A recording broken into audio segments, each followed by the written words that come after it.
Hello students, welcome to my online class. In our previous class we have studied hierarchy of classification of living organisms as proposed by Carolus Linnaeus. The classification is done under various categories or taxons, starting from species, genus, family, order, class, phylum, or division and kingdom.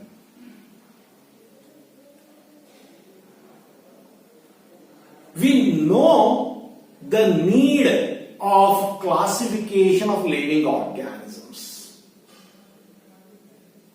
Study of living organisms becomes complicated without a taxonomy, because there are wide varieties of living organisms which differ from each other in shape, size, habit and habitat.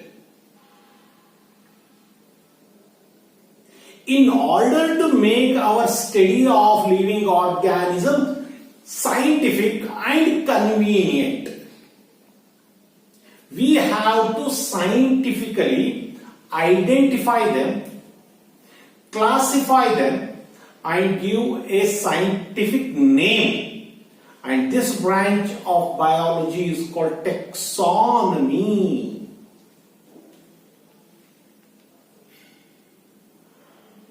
What is the use of classification?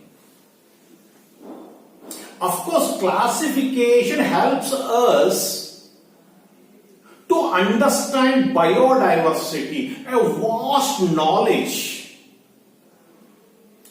We call nature as an open laboratory, because study of nature is essential for the survival of living organisms, including human beings on this earth.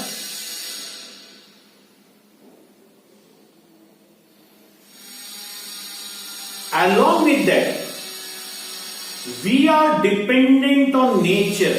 Nature is not dependent on us.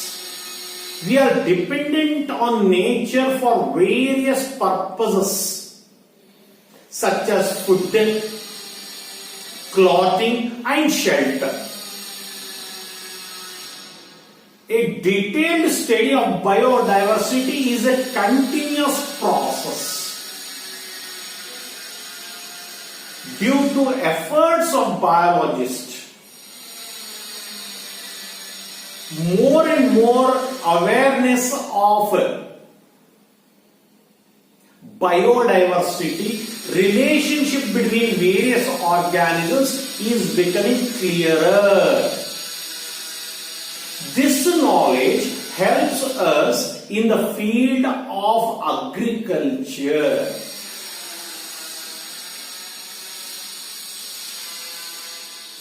This helps in the field of obtaining more and more industrial products, because nature provides large amount of raw material for the industries to run.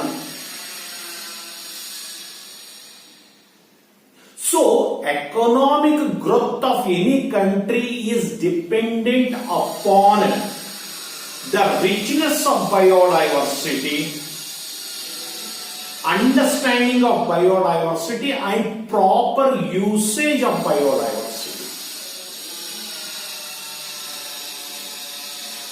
Dear friends, in this class we shall study taxonomical aids. What are taxonomical aids? In order to classify the organisms, in order to identify and give a scientific name of organisms, we require aids.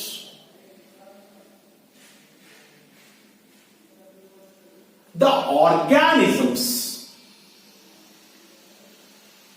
or parts of the organisms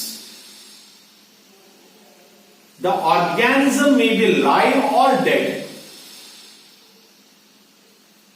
When they are present in front of us, we can make a clear study of it. We can compare them for proper classification. Sometimes without the help of the specimen also, we can classify the organisms. So taxonomical aids are classified into two types: aids having specimen and without specimens. Let us study these things. In today's class we shall study taxonomical aids having specimens, wherein we are going to study herbarium, botanical garden, museum, zoological park and case. Let me explain you all these things with the help of our colorful, wonderful PowerPoint presentation. So we shall go to PowerPoint presentation with a short break.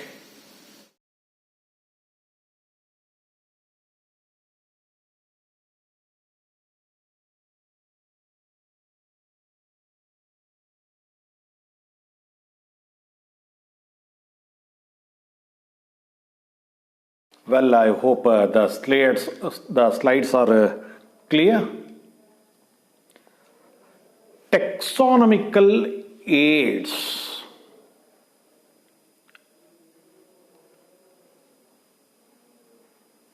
The things that are needed for the purpose of classification of organisms. Whenever any biologist find a new organism, how to identify that organism? After identification, classification and naming comes. So, what are the taxonomical aids that help the biologist for scientific identification, classification and nomenclature of organisms? Taxonomic studies of various species of plants, animals and other organisms are useful in agriculture, forestry, industry and in general in knowing our bioresources and their diversity. See, the resources, bioresources we call. More the foresty area, more will be the richer the country.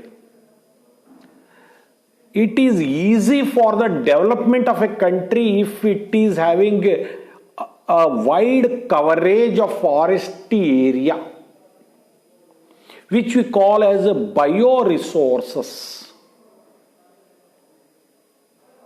And the bioresources should be of variety of organisms. We should not have the same type of plants or animals everywhere. There should be varieties. Then what will happen? That bioresource will help us in the field of agriculture, forestry, industry, and enhancing our knowledge about biology.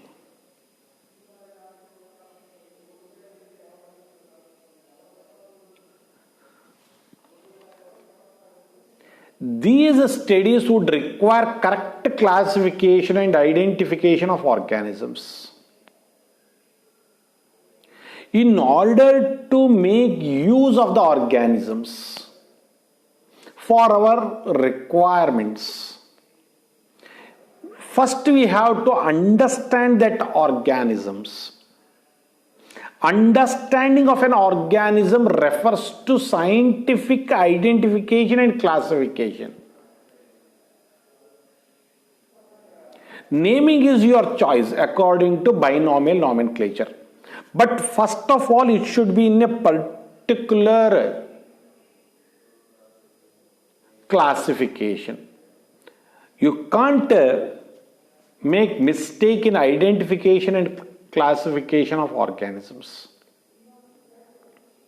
For identification of an organism requires intensive laboratory and field studies. Because in the field, in the wild, the organism is in relation with the surrounding environment and other organisms. In the laboratory, when you bring it, you can study its various morphological, anatomical details. As a result, taxonomy, with the help of taxonomical aids, help us in identification and classification of organisms. The collection of actual specimen of plant and animal species is essential and is the prime source of taxonomical studies. A specimen is required. You bring a plant body, living or dead, or an animal, living or dead, for your study, then it will be considered as a specimen, called as specimen. So collection of specimens of plants and animals is essential and prime source of taxonomical studies. A wide collection of varieties of plants and animals is basic requirement. These are also fundamental to studies and essential for training in systematics. In order to master in the field of taxonomy, the collection of the actual plant and animal species is very much a basic requirement.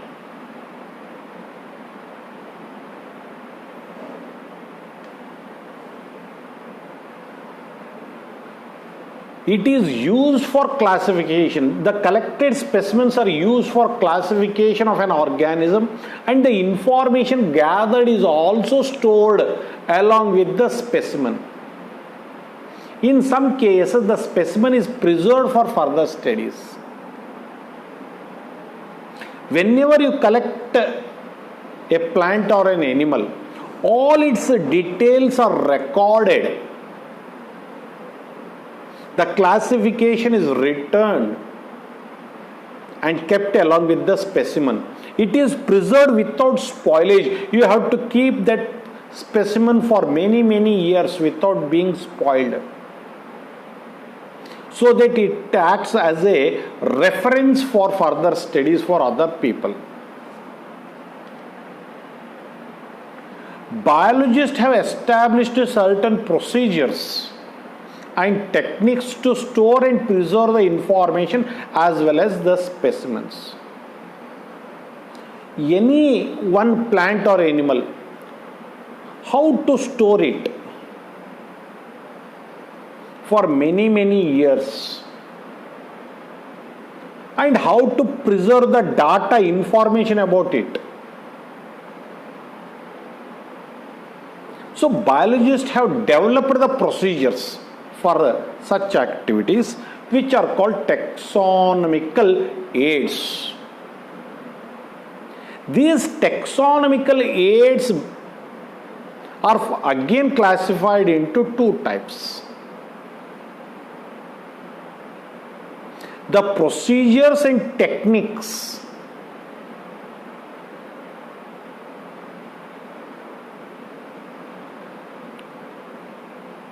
for classification using the tools are called taxonomical aids. Some of the methods do not make use of any specimens. Only reference description is required. Whereas some of the procedures requires the use of specimens. So the taxonomical aids are classified into two types: aids having specimens, secondly aids without specimens. We shall study one after the another. First one is herbarium. Dear children, understand, herbarium refers to study of plants. The plant material is spread without any folding, placed under dry newspapers, pressed for many days. It becomes dry, hard, of course delicate. The plant is no more live. That plant materials, sometimes you place any beautiful looking leaf or a flower in a textbook and leave it for some years,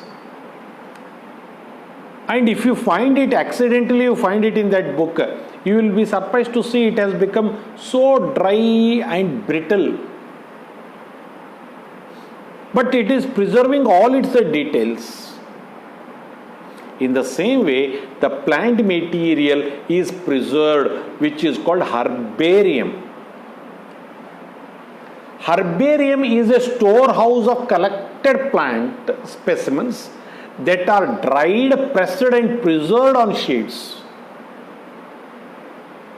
Define herbarium. One more question. This is the answer. Herbarium is a storehouse of collected plant specimens that are dried, pressed and preserved on the sheets. They are pasted on white plain sheets. The plain sheets have a particular standardized dimensions. The size 11.5 inches to 16.5 inches. Sheet has to be taken. On that, the dried pressed plant material is pasted. Further, these sheets are arranged according to universally accepted system of classification. Universally accepted system of classification means hierarchy of classification: species, genus, family, order, class, division and kingdom. These specimens, along with their description on herbarium sheets, become a storehouse or repository for further use. Such sheets are placed in boxes and kept in a room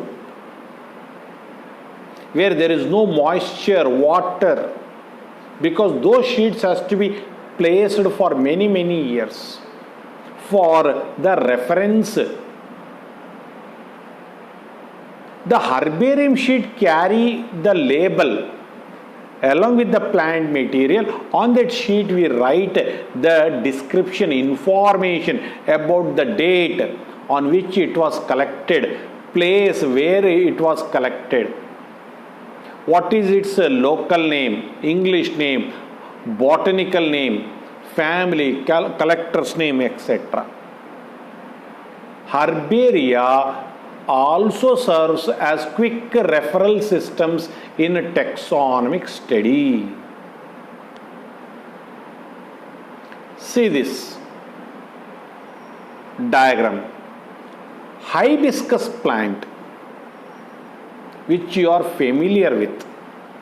Common name hibiscus. Botanical name Hibiscus rosa sinensis. The plant material, the whole plant cannot be preserved because it is a large plant. A twig of it containing the leaves and a flower. First of all, it is spread properly so that there are no foldings of the leaves. It is spread properly, placed under the newspaper and placed under a heavy object for few days. It has totally dried, the water has come out of it, and that particular plant material is placed on a white sheet and the data information is written below it. This is a herbarium sheet. So herbarium is a method of preserving the collected plant for further reference studies. By this method you can preserve varieties of plants around you. If you personally start collecting the plants, more than 200 varieties of plants you can collect in 1 year in your local area and make herbarium sheets of it. Write all details of it, and you can maintain your own herbarium, which will be helpful to study. The forest department, the agriculture department will come for reference for you because they want to know what type of plants are present here around. So this is a method of a taxonomic study where the specimen is available. So aids having specimen number 1, herbarium, related with the preservation of dried, pressed plant materials. Next is botanical garden. Botanical garden also refers to study of plant materials, but the difference with the herbarium is in herbarium the dead plant materials were present, whereas in botanical garden we find the live plants. A large wonderful garden. Not only beautiful flowering plants are there, in that garden you find the rarest plants, the plants for study interest, the plants of medicinal value. A garden with wide varieties of plants. That particular garden is called botanical garden and acts as an open laboratory for the study of various varieties of plants.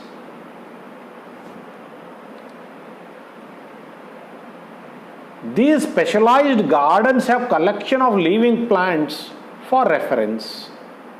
Plant species in these gardens are grown for identification purpose, and each plant is labeled indicating its botanical scientific name and its family. It's not a general garden where we plant the plant of our interest only for beautification. A botanical garden is definitely a beautiful place. But here the plants are for study purpose. Here the aim is to collect various varieties of plants, and the plants here have a name plate in front of it. For the plant there is a label indicating its common name and scientific name.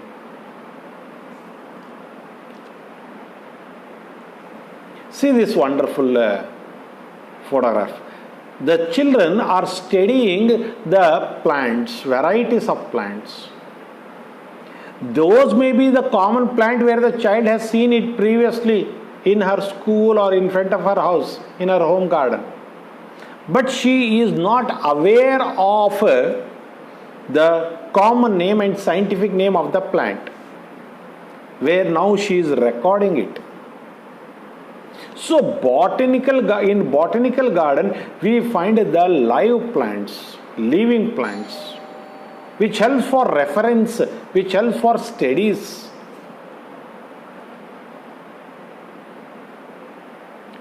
Largest famous botanical garden of world is Royal Botanical Garden, Kew, London.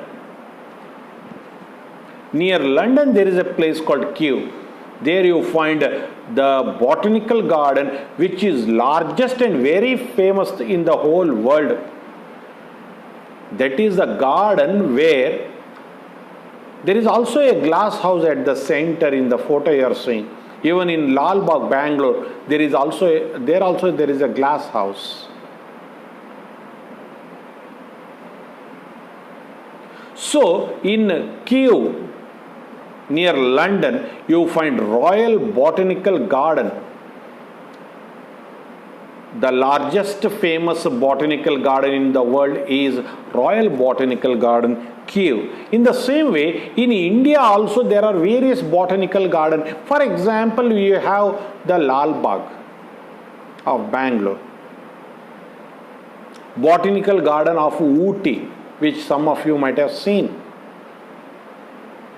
So there are many botanical gardens in India, and the largest botanical garden in India is Botanical Garden, Sipur, Howrah, Kolkata, West Bengal. In the state of West Bengal, in the city of Kolkata, in a place called Sipur, there is a botanical garden which is called Indian Botanical Garden, which is largest in India. Along with that, another name you have to remember, children, National Botanical Research Institute is situated in Lucknow. National Botanical Research Institute, present in Lucknow, UP, which is purely dedicated for studying wide varieties of plant material of our country. So we are studying taxonomic aids using specimens.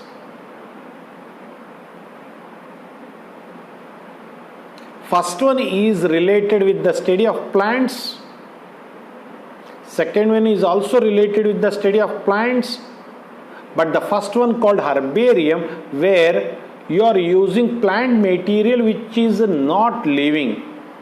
Whereas in the second, which you call botanical garden, where you find the live plants.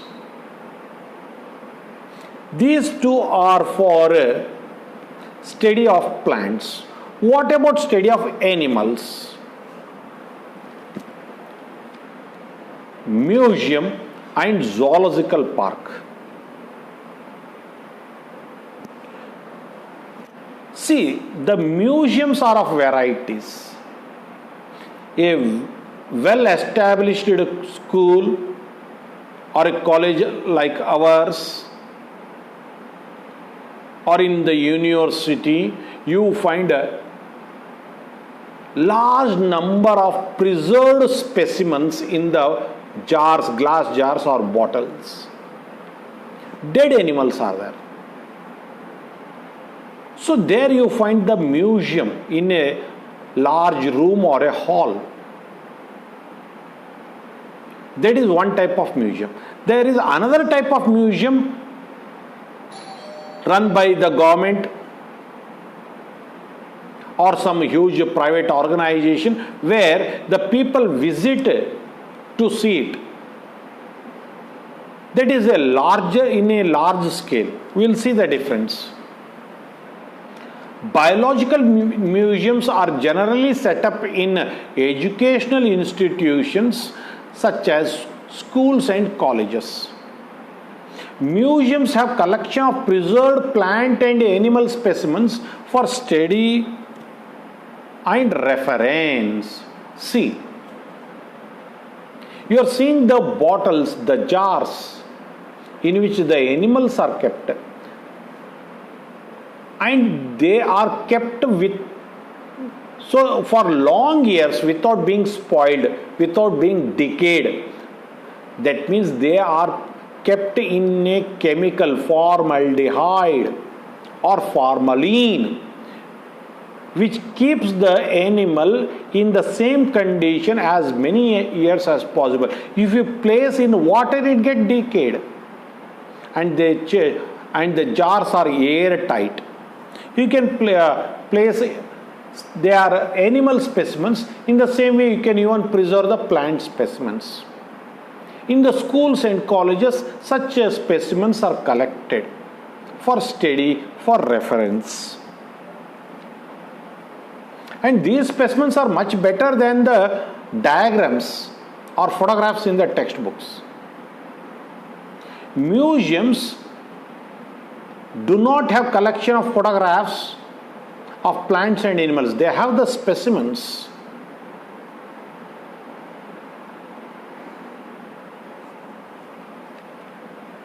Specimens are preserved in the containers or jars in preservative solutions, which is called formaldehyde.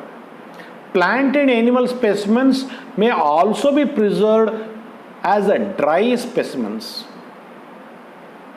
You can, even if the specimen is totally dried without any water content, there is no chance of being decayed or fungal infection. At that time, you can preserve it as a dry specimen. How? For example, insects are preserved in insect boxes after collecting, killing and pinning. Insects, varieties of beautiful insects, butterflies are there. They are collected, and they are killed without damaging any parts of it. You can take a thermocol, place that and put a pin over it, press a pin over it, and write the name of that insect, and put a glass frame. Insect box, they are called. Here there is no formaldehyde used. This is dry preservation. In the same way, large animals like birds and mammals are usually stuffed and preserved. A tiger, lion, or a bird, when it is dead, a cut is made, all the organs are removed from it, tissues are removed from it, and it is dried after applying salt towards the inner side, and inside the husk material is filled and stitched. They are called stuffed animals. And the museums also, see, these are stuffed animals. They look so natural. They are very huge. You cannot put them in a glass container. All the inner body tissues, organs are removed. Inside the husk is added. And they are placed in such a way that they look live and natural.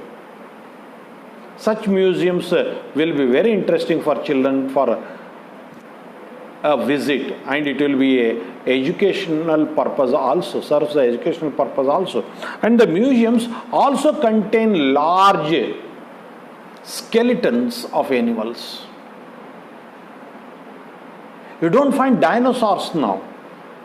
but in many places you find their skeleton which are collected, arranged, assembled, and they are placed as a center of attraction in large museums. So museums are the place where you collect the specimens for the reference and further studies. Here you do not find live organisms. Next, zoological parks. I am sure you might have seen at least one zoo. Even in Gulbarga, there is a small mini zoo is there. You know, a very popular zoo is there in Mysore. They are called zoological parks. They are not just a storehouse of live animals. They are not just caged there. They are maintained properly with good care, health care, even breeding is done. They are given a condition of natural habitat. They are not placed in small cages. Zoological parks are the places where wild animals are kept in protected environment under human care, and which enables us to learn about their food habits and behavior.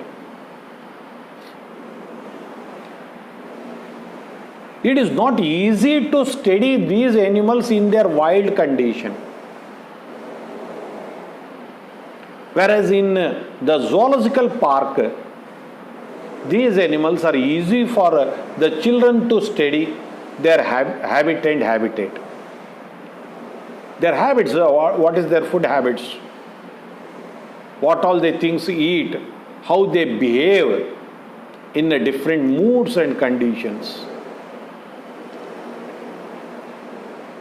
All animals in the zoo are provided as far as possible the conditions similar to their natural habitats. Zoo is not a prison for the animals. The zoo has to provide the condition as similar as that of the natural habitat, so that they feel that they are in the wild condition, not in a captive condition.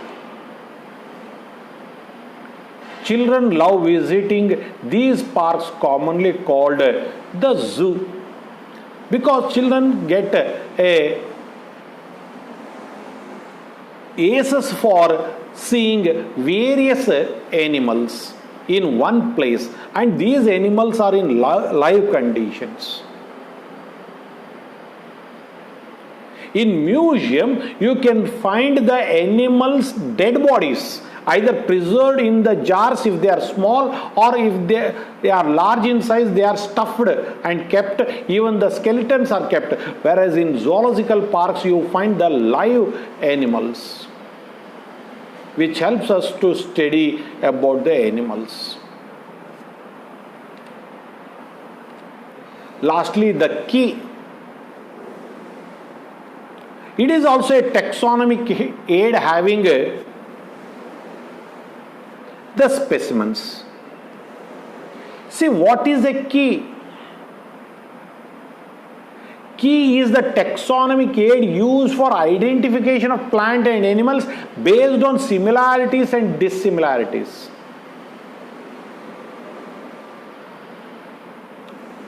You have a plant in your hand. Here you have a questionnaires.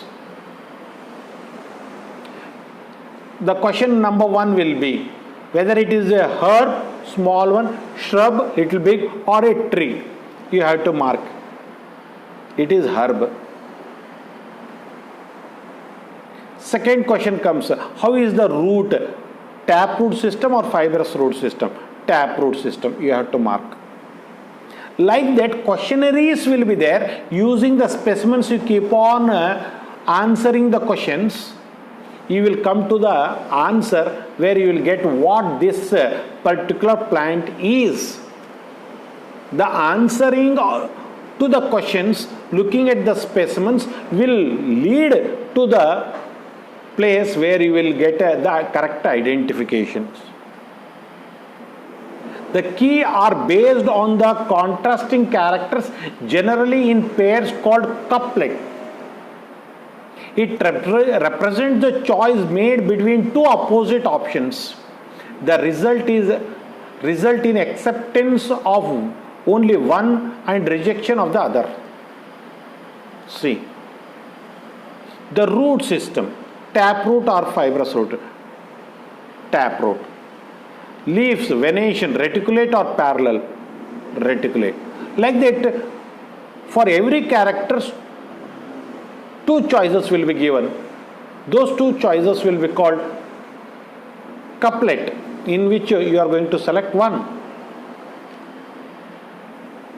Each statement in the key is called as a lead. One after another, you are going towards the answer. So each stage, each question in the key is called as the lead. See, this is a key.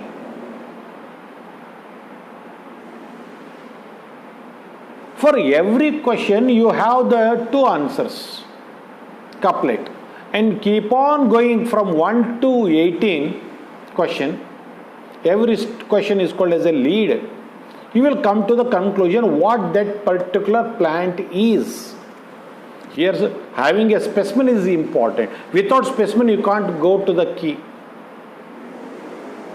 So, dear children, we are studying taxonomical aids having specimens. We have studied herbarium, botanical garden, museum, zoological park and key. In my tomorrow's class, I will take you to, in the next class I will take you to the taxonomical aids without specimens. Before that I will revise all these things, and I expect you to study all these things in the textbook after seeing this video. You have to write the definitions, examples, practice them so that you will remember for longer time. See you in the next video, children. Until then, please take very good care of yourself. God bless you. Thank you.